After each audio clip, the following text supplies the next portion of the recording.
다들 오늘 주식 창 열어보고 가슴이 덜컥 내려앉았을 거야.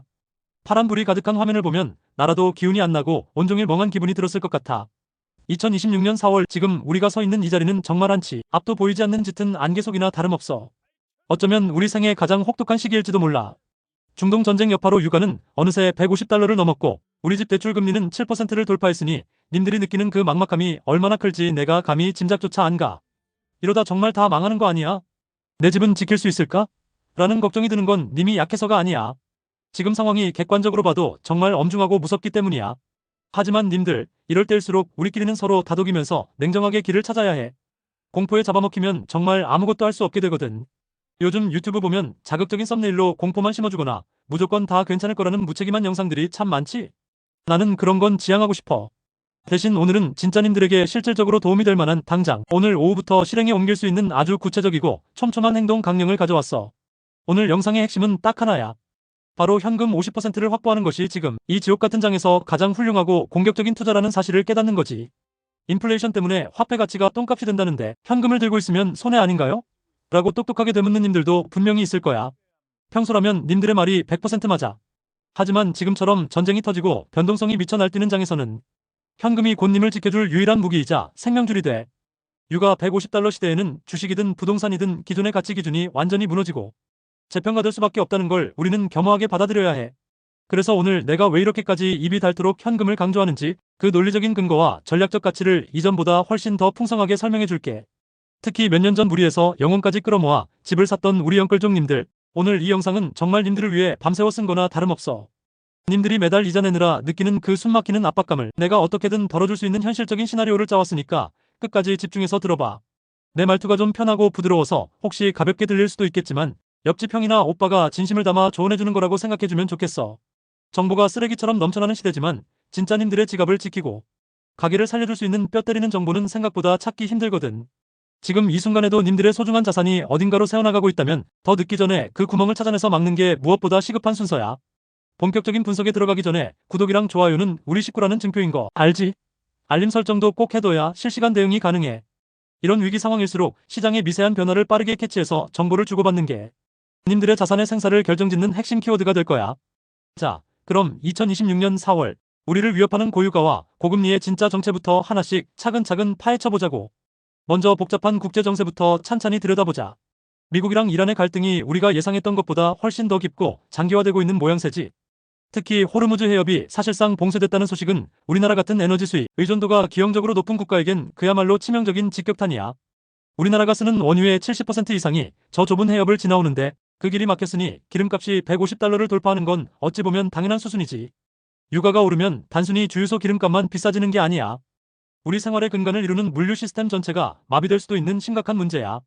우리가 매일 먹는 편의점 도시락 가격부터 시작해서 배달비, 택배비, 전기료, 수도료까지 모든 물가가 도미노처럼 걷잡을 수 없이 오르게 될 거야. 물가가 이렇게 전방위적으로 폭등하면 한국은행은 경기가 안 좋아도 금리를 절대 내릴 수가 없어. 오히려 환율을 방어하려고 더 올려야 할지도 몰라. 이게 바로 우리가 경제 교과서에서나 보던 그 무서운 비용 인상 인플레이션의 전형적인 모습이야. 소득은 안 오르는데 물가만 뛰는 거지. 전쟁의 포성이 장기화될 조짐이 보이니까 시장 참여자들은 이제 고금리가 생각보다 훨씬 오래 가겠구나라고 판단하고 다들 몸을 사리고 있어. 기업들은 원자재 가격 상승분을 다 감당하지 못해서 영업이익이 반토막 나고 있고 이건 고스란히 님들이 들고 있는 주가 하락으로 이어지고 있지. 이런 불확실성이 가득한 상황에서 지금이 저점이다라고 외치며 주식에 풀매수하는 건 폭풍우가 치는데 돛을 활짝 펴는 것과 다름없어. 유가가 150달러에서 멈출지 아니면 200달러까지 치솟을지 지금 그 누구도 확신할 수 없는 상황이라는 게 가장 큰 공포의 핵심이야. 그래서 내가 지금 님들에게 현금 50%를 확보해서 안전한 대피소로 일단 들어가서 상황을 지켜보라고 강력하게 조언하는 거야. 현금은 단순히 수익을 못 내고 노는 돈이 아니라 시장이 이성을 되찾고 기회가 올 때까지 님들을 지켜줄 가장 튼튼한 방탄조끼야. 남들이 패닉에 빠져서 우왕좌왕하며 소중한 자산을 헐값에 던질 때 현금을 준 님들은 차분하게 그 매물들을 사들릴 준비를 할 수 있거든. 지금 손절하면 가슴이 찢어지는데 라고 생각하겠지만 지금 10%를 쳐내지 않으면 나중에 50% 폭락을 온몸으로 맞아야 할 수도 있어. 투자는 시장의 흐름에 맞서 싸우는 게 아니라 그 흐름을 읽고 내 감정을 다스리는 싸움이라는 걸 이번 기회에 뼈저리게 느껴야 해. 지금 현금을 확보해두지 않으면 나중에 정말 우량한 종목들이 박앤세일을 할 때 님들은 그저 남들이 돈 버는 걸 구경만 해야 하는 슬픈 상황이 와. 그런 안타까운 상황을 만들지 않으려고 내가 오늘 이렇게 분량까지 늘려가며 간곡하게 그리고 상세하게 이유를 설명하는 거야. 자, 이제 이 미친 유가가 단순히 물가 문제를 넘어 님들 가계부에 가장 큰 비중을 차지하는 대출 이자에 어떤 영향을 주는지 알아볼까? 다음 단락부터는 우리 영끌했던 님들이 처한 진짜 지옥 같은 현실과 그 탈출구를 함께 고민해볼게. 마음 단단히 먹고 따라와. 이제 정말 가슴 아프지만 피할 수 없는 이야기를 좀 깊게 해보자. 바로 우리 영끌했던 님들이 겪고 있는 소리 없는 비명에 대한 이야기야. 이 3년 전 집값이 매일같이 오르는 걸 보면서 지금 안 사면 평생 내 집 마련 못하겠다는 절박함에 무리하게 대출받았던 그 마음 나도 정말 잘 알아. 그때 만약 3-4%대 저금리로 5억 원을 빌렸다면 한 달에 약 150에서 160만 원 정도 이자가 나갔을 거야. 그때는 맞벌이하면 충분히 버틸 수 있었지. 그런데 지금 금리가 7.5%를 넘어서고 있어. 이자만 한 달에 300만 원이 넘게 나간다는 소리야. 원금 상환까지 합치면 400만 원이 넘어가는 가계가 허다해. 님들 부부 합산 월급에서 400만 원을 떼고 나면 아이 학원비랑 식비, 보험료 같은 생활비가 얼마나 남니? 정말 숨이 턱 막히고 눈앞이 캄캄할 거야. 이건 이제 단순한 재테크의 실패 수준을 넘어서서 한 가게의 생존권이 달린 아주 심각하고 실체적인 경제적 위기 상황인 거야. 집값은 금리 부담 때문에 사려는 매수 심리가 꽁꽁 얼어붙어서 계속 떨어지는데 내가 갚아야 할 은행빚은 눈덩이처럼 불어나는 이 악순환. 조금만 더 버티면 전쟁도 끝나고 금리도 예전처럼 내려가겠지라는 막연한 희망은 지금 잠시 접어두고 냉정하게 엑셀 파일을 켜서 숫자를 봐야 해. 중동 전쟁 여파로 유가가 안 잡히면 인플레이션은 수그러들지 않을 거고 그럼 금리 인하 시점은 우리가 생각한 것보다 훨씬 더 뒤로 밀릴 수밖에 없어. 한국은행도 미국과의 금리 격차가 벌어져서 달러가 급격히 빠져나가는 걸 막아야 하니까 경기가 나빠도 금리를 쉽게 내릴 수 없는 처지야. 영끌했던 님들아, 지금은 내 자존심이나 집값을 따질 때가 아니야. 현금화할 수 있는 자산은 무엇이든 해서 대출 원금을 조금이라도 줄여야 해. 주식에서 대박내서 이자 갚을게요라고 말하는 친구들이 있는데 지금 같은 역대급 하락장에서 연 7.5% 이상의 확실한 수익을 내기는 불가능에 가까워. 차라리 대출을 상환하는 건 리스크 제로로 연 7.5%의 확정 수익을 얻는 것과 똑같다는 경제적 진리를 이번 기회에 확실히 머릿속에 박아둬야 해. 매달 느끼는 그 심리적 중압감을 덜어내려면 어떻게든 현금 흐름 캐시 플로우를 플러스로 돌려놓는 게 최우선 과제야. 가입해둔 보험을 정리하든 손실 중인 주식을 눈 질끈 감고 팔든 일단 매달 목을 조여오는 그 이자 비용부터 줄여야 내가 숨을 쉴 수 있어. 부동산 거래 절벽은 금리가 획기적으로 내려가지 않는 한 앞으로 1-2년은 더 지속될 가능성이 크다는 게 냉정한 전문가들의 공통된 의견이야. 그러니까 나중에 집 팔아서 한 번에 갚지 뭐라는 아니란 생각은 버리고 지금 당장 할 수 있는 최소한의 조치부터 시작해야 해. 정말 고통스럽겠지만 가계부를 다시 쓰고 지출을 제로 베이스에서 검토하는 경제적 전시 상황임을 스스로 선포하고 독해져야 살아남아.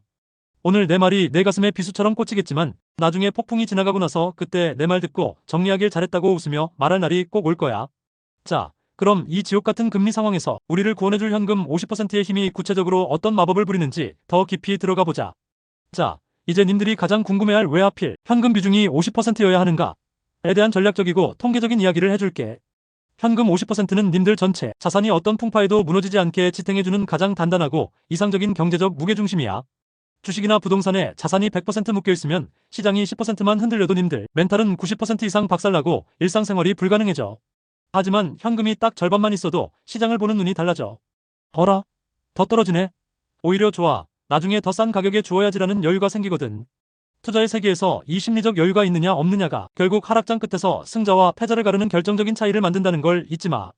투자는 기법이나 차트 분석보다 내 마음을 다스리는 멘탈 싸움이라는 말, 지금 같은 위기 상황에서 가장 뼈저리게 느껴질 거야. 지금 주식을 팔아서 현금을 만드는 건 님들 실력을 부정하는 게 아니라 더 큰 승리를 위해 잠시 보폭을 조절하며 전열을 가다듬는 용기 있는 행동이야. 유가 150달러 시대라는 건 인류가 그동안 쌓아온 모든 경제적 가치 기준이 한 번은 크게 뒤흔들리고 재편된다는 뜻이기도 해. 이런 거대한 변화의 소용돌이 속에서 현금을 쥐고 있으면 어떤 돌발 상황이 와도 유연하게 대처할 수 있는 무한한 선택권을 갖게 되는 거지. 손실 확정 지으면 그 돈이 너무 아까워서 도저히 못 팔겠어요 라는 그 고집이 님들의 가난을 영원히 고착화하는 가장 무서운 독이 될 수 있어. 지금 눈물을 머금고 30% 손해보고 만든 현금이 나중에 시장이 바닥을 쳤을 때 3배, 5배 오를 초우량주를 살 수 있는 소중한 씨앗이 될 거야. 현금 보유는 투자를 포기하거나 공격을 멈추는 게 아니야. 가장 확실하고 강력한 카운터 펀치를 날리기 위해 팔을 최대한 뒤로 빼는 전략적 동작이지. 2026년 하반기나 내년 초에는 분명히 시장의 에너지가 바뀌는 변곡점이 올 텐데 그때 수중에 현금이 없으면 그냥 멍하니 구경만 해야 해. 영끌했던 님들에게도 현금은 생명줄이야. 예상치 못한 금리 추가 인상이나 급한 지출이 생겼을 때 경매 위기를 넘길 수 있는 유일한 방패거든. 지금은 남들보다 수익률 1%더 올리려고 혈안이 될 때가 아니라 님들 자산의 기초 체력 스태미나를 키워서 끝까지 살아남는 게 목표가 되어야 해. 시장은 절대 내 개인적인 사정이나 간절함을 봐주지 않아. 님들이 스스로를 지킬 수 있는 단단한 방패를 미리미리 준비해둬야 해. 50%라는 수치에 너무 강박을 갖지는 마. 님들 상황에 맞춰서 30%든 40%든 일단 현금 비중을 지금보다 훨씬 더 과감하게 높여보는 게 중요해.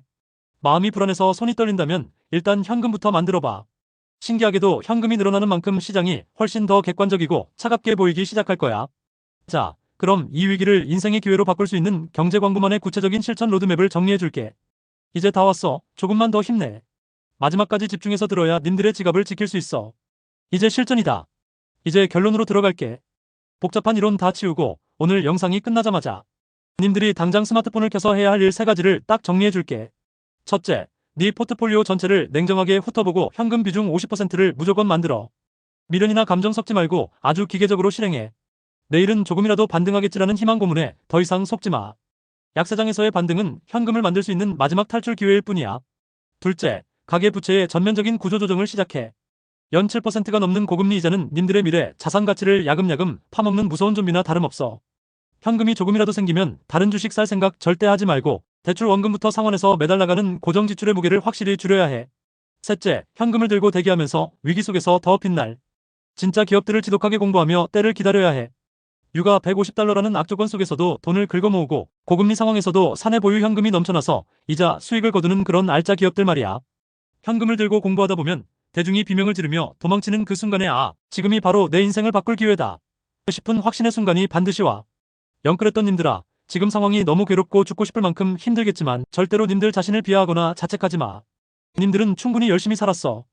이건 님들이 무능하거나 잘못해서 벌어진 일이 아니라 거대한 세계 경제의 흐름과 지정학적 위기가 맞물려 터진 천재지변 같은 일이니까. 다만 이 거친 파도를 어떻게 넘기느냐에 따라 3년 뒤, 5년 뒤 님들 삶의 모습은 이전과는 비교도 할 수 없을 만큼 단단하고 풍요로워질 거야. 지금의 고통을 훌륭한 교재 삼아 경제의 원리를 제대로 몸소 배우고 나면 님들은 나중에 어떤 위기가 와도 웃으며 대처할 수 있는 진짜 전문가가 될 수 있어. 정부의 구제책이나 금리 인하 소식을 마냥 기다리는 수동적인 태도보다는 님들이 먼저 선제적으로 움직여서 리스크를 0에 가깝게 줄이는 게 훨씬 빨라. 주식시장은 원래 비정하고 피도 눈물도 없는 곳이야. 하지만 그 냉혹한 규칙을 정확히 이해하고 이용하는 사람에게는 무한한 부를 허락하는 곳이기도 해. 현금 50%는 이 잔인한 게임에서 허무하게 탈락하지 않게 지켜줄 최소한의 안전장치이자 승리를 위한 최고의 전략적 선택이라는 걸 명심해. 오늘 내가 한 말들 하나하나 다시 되새겨보면서 지금 당장 종이에 님들 자산 상태를 적어보고 냉정하게 점검하는 시간을 꼭 가졌으면 좋겠어. 내가 님들 곁에서 계속해서 시장의 변화를 읽어주고 분석해줄 테니까 혼자서 너무 외로워하거나 어둠 속에서 방황하지 마.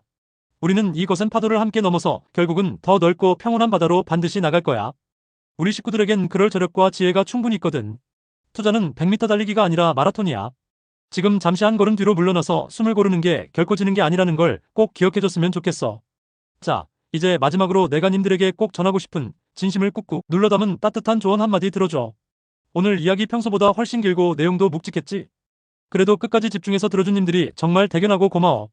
유가 150달러, 금리 7%. 사실 나도 이런 현실적인 공포를 님들에게 전하는 마음이 참 무겁고 미안하기도 해. 하지만 님들, 내가 늘 말하잖아. 가장 어두운 밤이 지나야 찬란한 태양이 뜨고 겨울이 깊을수록 봄은 이미 우리 곁에 와 있다고. 지금 님들이 겪는 이 혹독한 시련이 훗날 님들 인생에서 가장 큰 경제적 성장을 가져다준 최고의 터닝포인트였다고 회상할 날이 반드시 올 거야. 모두가 공포에 질려 눈을 감고 도망칠 때 차분하게 현금을 쥐고 눈을 똑바로 뜨는 사람만이 부의 추월 차선에 올라탈 자격을 얻는 법이야. 님들은 이미 오늘 이 긴 영상을 끝까지 보면서 공부했다는 것만으로도 대한민국 상위 1%의 준비된 투자자라는 걸 잊지 마. 혼자 끙끙 앓다 보면 부정적인 생각만 커지고 판단이 흐려지기 쉬우니까 언제든 힘들면 댓글로 고민을 털어놔줘. 지금 님들 가게 상황이 어떤지, 어떤 종목 때문에 속이 타는지 남겨주면 내가 다 읽어보고 진심을 다해 다음 영상을 준비할게. 주변에 영끌에서 밤마다 소주잔 기울이며 한숨 쉬는 님들이 있다면 이 영상을 살며시 공유해주면서 따뜻한 위로 한마디 건네보는 건 어때? 나중에 우리 다 같이 이 위기 극복하고 멋진 곳에서 만나서 그때 진짜 힘들었지라고 웃으며 추억할 수 있어야 진짜 인생 아니겠어? 어제보다 부유한 나를 만드는 5분의 습관, 오늘도 님들은 그 소중한 약속을 지켰고 그만큼 더 성장했어. 정말 멋지다. 현금 50% 확보와 부채 관리. 이 두 단어만은 오늘 밤 꿈속에서라도 잊지 말고 가슴 깊이 새기고 푹 잤으면 좋겠다. 님들 자산은 결국 정부가 지켜주는 게 아니라 님들이 오늘 내린 올바르고 용기 있는 결정들이 모여서 지켜주는 거야. 혹시 아직도 구독 안 하고 정보만 쏙 빼가는 님들 있으면 지금이라도 늦지 않았어. 구독 버튼 누르고 우리 식구가 되어줘. 앞으로 시장 상황이 급변하고 유가가 요동칠 때마다 내가 누구보다 빠르게 달려와서 님들의 등대 역할을 해줄 테니까 걱정하지 마. 자, 이제 카메라 끄면 바로 스마트폰 열어서 님들 계좌부터 점검하고 불필요한 지출은 없는지 가계부 다시 한번 꼼꼼하게 써보는 거야. 지금 당장의 고통은 쓰디쓴 약과 같지만 그 끝에 기다리고 있는 경제적 자유라는 열매는 세상 그 무엇보다 달콤할 거야. 님들 모두가 이 파도를 넘어서 돈 벼락 맞고 활짝 웃는 그날까지 나 경제광부가 끝까지 든든한 페이스메이커가 되어줄게. 지금까지 돈 벼락 경제광부였어. 멘탈 꽉 잡고 오늘 밤은 다른 생각 말고 기분 좋게 잠들어라. 우리는 무조건 할 수 있어. 다음 영상에서 훨씬 더 희망차고 가슴 뻥 뚫리는 유익한 소식 들고 찾아올게. 다들 건승하고 부자 되자. 안녕.